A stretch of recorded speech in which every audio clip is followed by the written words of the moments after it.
We go now to the former governor of New Jersey and 2024 Republican presidential candidate, Chris Christie. Good to have you back on the program. We know, sir, the RNC is supposed to announce tomorrow who will be on that December 6th debate stage. Has the RNC told you you've qualified to be there? And if you haven't, will you drop out? I don't think they've told anybody yet who all of us are going to be on the stage, but I'm confident, Margaret, that I will be there, that we have all the qualifications necessary to get there. Because you told CNN over Thanksgiving you will stay in the race through the convention, which would put you into the summer months. Does the field need to consolidate to beat Donald Trump, which you say is one of your prime motivations in running? Look, this field has already consolidated more than any non-incumbent field in this century, Margaret. Back this time, 8 years ago, we had 13 candidates still in the race.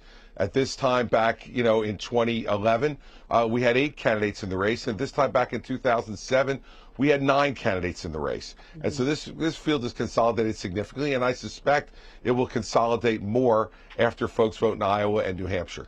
But isn't it a little bit different that you have the 45th president of the United States running, a known entity who has this automatic platform? It's just a different model. It's a different case.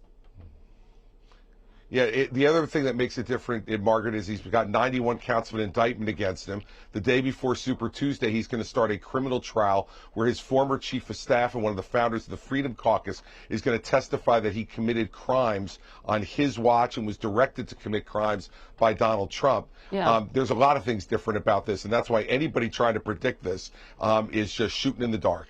But why hasn't that turned off the GOP electorate? When you look at CBS polling and others, he is leading, as you know.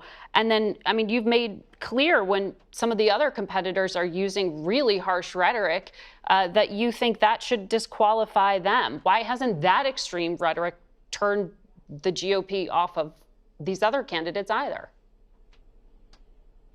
Well, look, first off, I don't think you know exactly what's going to happen at all until people vote. Look, if we listen to all the polling, Margaret, Hillary Clinton would be in her second term.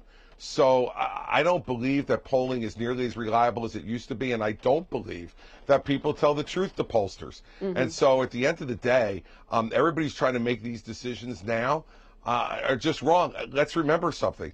In the Republican primary in 2007, you know who was winning at this time in 2007? Mitt Romney. You know who was winning at this time in 2011? Newt Gingrich. And winning this time in 2015 was Ben Carson. I don't remember any of those presidencies, Margaret. So, in my view, we can't worry about that kind of stuff. What we need to worry about is the direction this country is going in. And most people don't agree with it. And if you don't agree with the direction of the country, why would you vote for either Trump or Biden, who have put us in this direction? Mm-hmm. Well, I have a lot more to talk to you about, including on the issues and the things that we know from our own polling. Voters want to hear from candidates like you. So I'm going to ask you to stick with us because I do have to take a commercial break, and we'll have more questions on the other side of it. We have more now from former New Jersey Governor Chris Christie, candidate for the Republican nomination. Sir, I want to pick up where we left off. We hear from political pundits all the time, oh, Americans just don't care about national security when it comes to how they vote. But you are the only candidate who has gone to both Israel and Ukraine during this campaign, at least only one still standing. Why was it important for you to go? So I think if you want to be president of the United States, you have to see these things for yourself. You can't count on reports from pundits or the press or from other folks in public life. You've got to see it for yourself. And I will tell you, when I went to Israel, Margaret, just a couple of weeks ago, the inhumanity I saw that Hamas rained upon the Jewish people in Israel. I went into one home of a 24-year-old couple recently married. Mm-hmm. Both were murdered in their small 3-room home. And there were 140 bullet holes in the walls to kill 2 people, Margaret. It's not just the inhumanity that Hamas executes. It's the joy they take in that inhumanity. And that's why Israel has to do what they need to do to eliminate that military threat. And I think I would not have completely understood it and couldn't be an effective president if I didn't see it for myself. We'll see if some of the other candidates go. One of the things that I also want to pick up on that we see voters responding to thus far is abortion. It's been a galvanizing issue in favor of Democrats. We've seen that a few times now. Are you concerned that in a head-to-head that will help to buoy the president himself as he runs for re-election? And how does a Republican candidate like yourself take the issue to the national stage when the message for decades has been it's a state issue? Look, Margaret, I've been consistent on this.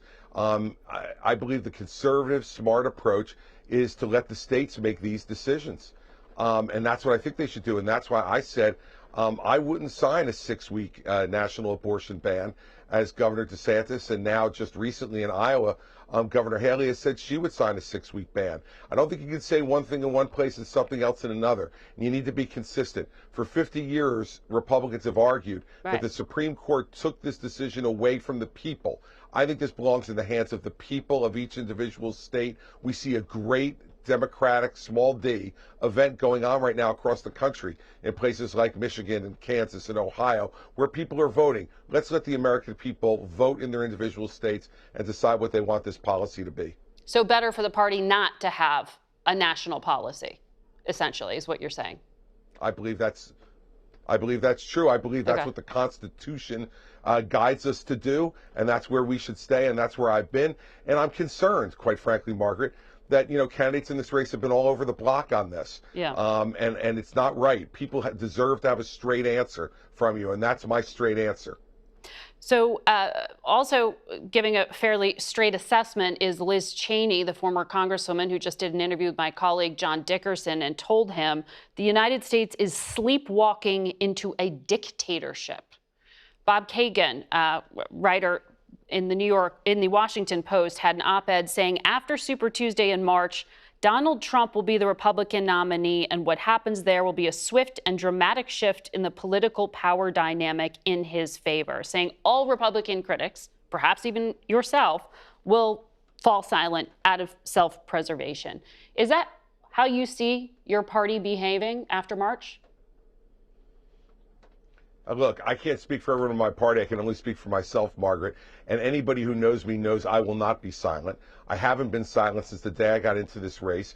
And in fact, unlike others, Nikki Haley says he was the right president for the right time, and that for some reason, drama and chaos seem to follow him. The reason is that he acts like someone who doesn't care about our democracy. He acts like someone who wants to be a dictator. He acts like someone who doesn't care for the Constitution. In fact, he's even said himself he'd be willing to suspend the Constitution if an election wasn't going in his direction.